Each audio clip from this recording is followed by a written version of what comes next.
ils vont être de mon côté. Parce que Wolof dafa wax ni jinne su soxlay Dakar ku yéegoon wàcc wala ku yéegoon daanu.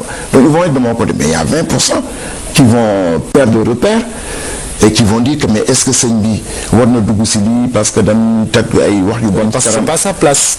Non, c'est pas sa place parce que simplement bëgguñu que leur marabout soit dans une situation où on est à lui dire des choses désagréables. Et situation déjà, il prend des coups. Il prend des coups parce que j'ai déjà pris des coups. À telle enseigne que Seigneur Mansour m'a appelé. Il m'a appelé, il m'a dit que tu es descendu d'Arène, tu commences à recevoir des coups, mais il ne faut pas répondre. Il ne faut pas répondre pour cette raison précise. J'ai déjà composé 2 poèmes sur vous.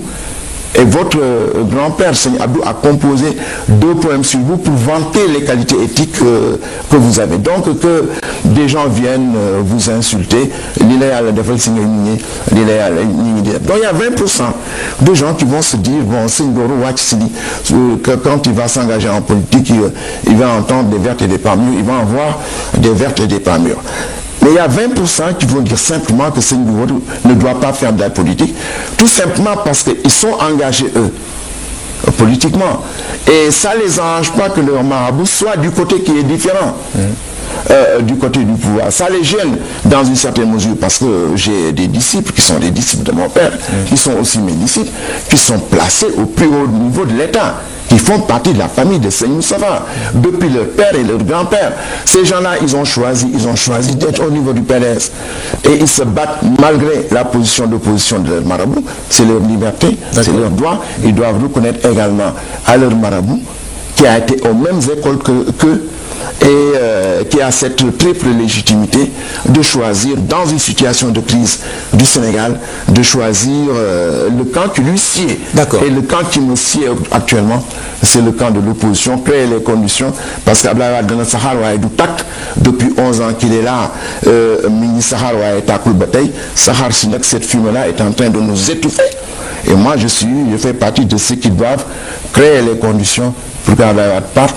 Ils ont la liberté d'être du côté d'Ablaï Wade, mais moi j'ai la liberté de créer les conditions pour que ma vision politique soit mise en œuvre. Évidemment. Vous avez parlé tout à l'heure de Serigne Mansour, Khalife général des Tijanes, et des poèmes qu'il entend faire en dehors de la politique. En dehors de la politique. Oui. Je veux dire, son attitude à propos de votre candidature, est-ce que ça peut le pousser jusqu'à donner des consignes de vote Non, je ne le souhaite pas. Je ne le souhaite pas, mais parce que vous m'avez posé la question. Pour essayer de régler des problèmes de rumeurs que les gens commencent à dire, vous me permettrez de répondre d'une manière exhaustive à cette question que vous-même que vous avez soulevée. Je pouvais dans mon discours l'amener, mais c'est vous qui posez cette question-là. Il se trouve que moi je me suis engagé. Je me suis engagé au niveau des assises, je me suis engagé, comme je vous l'ai dit, je ne suis pas politicien improvisé comme plaît à le dire Ahmed Dansoko. Je me suis engagé très tôt du côté de l'opposition. J'ai toujours été de gauche. Je vous ai rappelé lorsque Magatiam est venu à Paris pour régler ce problème-là. Ça ne date pas d'aujourd'hui. Je n'ai pas changé par rapport à mon idéal de jeunesse. Et j'ai été contraint à cause de l'obligation de réserve. J'étais fonctionnaire international pendant 27 ans au sein de la Banque islamique de développement. Je ne pouvais pas intervenir sur des questions politiques de mon pays. Mais dès l'instant où je me suis détaché de cette contrainte-là, à partir de 2006-2007, quand je suis arrivé, je me suis impliqué dans la politique. J'ai créé un comité où il y avait Mohamed Lamilou, il y avait Aliou Diak d'aujourd'hui, Ousmane Sané, même Elhaj Maliksi, il y avait Cheikh Oumar et il y avait Mbaye Sey. Nous avions commencé à réfléchir sur cette question-là pour aboutir à la mise en place, non pas d'une organisation politique, mais d'un mouvement politique ou citoyen où tout le monde devait s'y reconnaître. À partir de 2009, je lance un appel. Un article qui m'avait même valu votre interview dans Opinion quand vous étiez à Walfadjri. Donc je me suis engagé, j'ai posé les problèmes.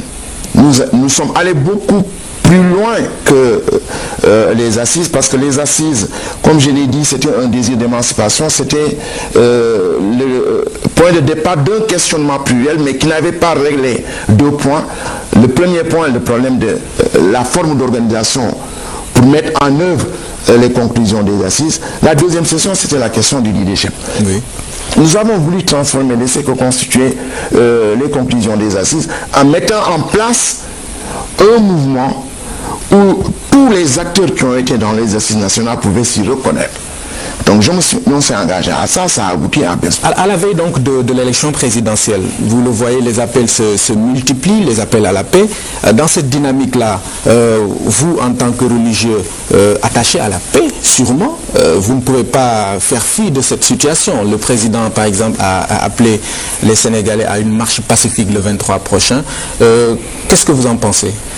Oui, enfin, tant que c'est dans le cadre de l'expression public et libre des opinions, les marches bénéficient d'une disposition de la Constitution. C'est-à-dire que de la même manière qu'il permet à ses ouailles de marcher, de cette même manière, il doit accepter que pour l'opposition fasse une marche sur une revendication fondamentale, l'anticonstitutionnalité de la candidature d'Abdoulaye Wade, et on va tous se mobiliser au niveau du M23 pour empêcher cette candidature qui est une candidature anticonstitutionnelle. Dans ce cadre-là, je ne vois pas en quoi une marche pacifique doit troubler la paix. Et tous ceux qui ont tiré sur les gens pour les tuer jusqu'à présent, ça venait du côté du pouvoir. Donc c'est au pouvoir qu'on doit adresser. Moi, en tant que religieux, j'ai toujours prôné la paix. Je suis d'une famille qui est la famille de Seigneur Moussa Fassi, qui était dans une grande famille qui était en conflit. Nous avons toujours été neutres par rapport à ce conflit. C'est ça qui nous vaut aujourd'hui l'autorité que nous avons dans la famille de l'Haj Malick. Donc si à l'échelle nationale, nous appliquons les leçons que notre père nous a enseignées, nous ne pouvons être que du côté de la paix. Mais être du côté de la paix, c'est d'abord et en premier lieu respecter la loi fondamentale. Respecter la loi fondamentale, mais aussi respecter ou faire confiance aux institutions de ce pays. C'est souvent la critique qui vous est faite, vous qui vous engagez dans le combat contre la candidature du président Wade. Oui, qu'est-ce que vous appelez respecter la Constitution? Je veux dire, se plier à une éventuelle décision de l'institution qui doit se prononcer. Mais c'est parce que nous sommes dans un contexte nationalement, en tant que religieux, en tant que politique, en tant qu'intellectuel. J'ai toutes les raisons d'avoir des réserves à quelques dispositions que ce soit du Conseil constitutionnel. Je suis dans un pays dont le président du Conseil constitutionnel a démissionné. Je crois en 1993, à cause de la pression que ce Conseil constitutionnel, le président recevait. Oui. Dans la même année, le vice-président du Conseil constitutionnel a été assassiné. Donc aujourd'hui, je trouve tout à fait normal que des gens aient des réserves à cause de l'historique de cette instance de prise de décision dans un contexte national où il n'y a pas de différence, il n'y a pas de séparation réelle du judiciaire, de législatif ou bien de l'exécutif. Oui. Il n'y a pas de séparation du pouvoir. Et que le pouvoir judiciaire est complètement phagocyté par l'exécutif. C'est ce que l'histoire nous enseigne tous les jours. Et dans ce contexte-là, j'ai le droit d'exprimer les plus grandes réserves et je le fais en toute responsabilité par rapport à quelques décisions que ce soit du Conseil constitutionnel. Moi, ce à quoi je crois, c'est simplement à la force populaire.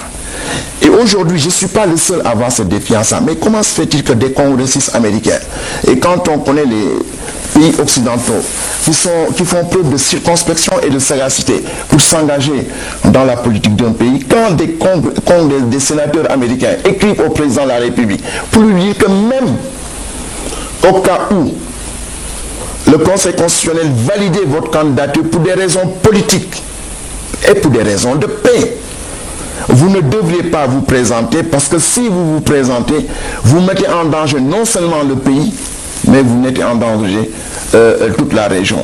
C'est ce que dit l'Union européenne, c'est ce que dit la plupart des chancelleries qui sont ici dans ce pays.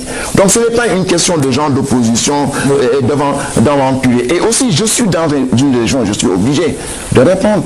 Nous avons des voisins. Nous avons la Côte d'Ivoire, où le Conseil constitutionnel a donné la victoire à qui? À Gbagbo. Après la tenue d'élection. Après la tenue d'élection. A donné l'inserment parce que la composition de ce conseil constitutionnel était problématique. Et lorsqu'on a publié les résultats, les gens n'ont pas accepté. Donc par rapport à ça, je dis en toute responsabilité que nous respectons la Constitution et nous demandons à l'instance qui est chargée, qui est censée être gardienne de la Constitution, de la respecter en prononçant l'anticonstitutionnalité de la candidature d'Ahmed. Un mot rapidement sur votre programme adossé aux assises nationales. Vous dites, c'est ce que vous proposez aux Sénégalais. Vous n'êtes pas le seul à le dire. D'autres candidats l'ont dit à ce rythme. Est-ce que les assises ne vont pas constituer une sorte de refuge pour ces candidats-là qui n'ont pas de programme? Les assises nationales ont été un moment important du peuple sénégalais. C'est la première fois qu'on assiste à une endogénisation de la réflexion sur les problèmes du développement, tous les problèmes de notre pays. J'ai dit tout à l'heure, c'était le point de départ d'un questionnement pluriel, parce que les questions auxquelles notre société est confrontée sont nombreuses. Et ce questionnement pluriel a abouti simplement à ce qu'on appelle les conclusions des assises nationales. Tous les acteurs y sont, tout le monde se réfère aux acteurs. Ce que nous avons fait, au-delà de cette référence commune aux assises nationales, qui ne peut pas être une référence centrale indépassable, ce sera dépassé très bientôt, nous avons donc élaboré notre programme que nous avons soumis à notre Assemblée constitutive, qui se regroupe autour des valeurs éthiques, des valeurs des institutions et des libertés, les questions économiques et financières, les questions de l'agriculture, dont la gestion foncière, l'accaparement des terres, mais les gestions de politique extérieure et d'intégration africaine, parce que les solutions que nous proposons, ce n'est pas seulement des solutions par rapport au Sénégal, mais des solutions par rapport à toute une communauté régionale ayant les mêmes problèmes, qui doivent mutualiser les efforts pour régler ces problèmes-là. Mais les assises nationales ont été un point de départ d'un questionnement pluriel, un désir d'émancipation. Donc c'est ce que les assises ont révélé, mais les assises ont caché quelque chose, ont masqué quelque chose. Qu'est-ce qu'ils ont masqué? Ils ont masqué, comme le disait Marx et Engels dans le manifeste, le point de... c'est on ne patauger, tout en étant dans les assises, dans les eaux glacées du calcul égoïste. Et comme je vous l'ai dit, je n'ai jamais cru à ce terme unité et rassemblement, parce qu'ils n'étaient pas unis. Et ils ne sont pas rassemblés. Et c'est ça qui fait aujourd'hui l'impasse dans laquelle nous sommes. Et moi, je suis pour que les gens se pèsent au niveau d'une primaire dans les élections et faire comme en Côte d'Ivoire, avoir comme ils ont fait tous les Oufouettis, Bédié et Ouattara étaient dans le même camp, et ils ont eu des accords de désistement au second tour, mais c'était une expression plurielle et où chacun s'est pesé, parce que le suffrage universel a tranché. Par rapport au Sénégal aussi, je suis pour que les gens se présentent devant le suffrage universel, pour qu'on puisse se peser, parce qu'il y a trop de gloire facile, savoir qui vaut quoi, et qu'il y a trop d'icônes médiatiques, trop de coteries médiatiques de gens qui n'ont aucun ancrage populaire. Il est grand temps qu'on aille devant le peuple et qu'on se pèse et que chacun sache réellement ce qu'il représente, pour être autour de la table de négociation et négocier d'une manière qui soit beaucoup plus scientifique. Merci beaucoup, merci. Serigne Mansour Sy Djamil, je rappelle qu'il est le candidat de la coalition Bess-Duniack à l'élection présidentielle de 2012. Merci. Merci. Merci mesdames, messieurs d'avoir suivi. On se retrouve dimanche prochain. Merci.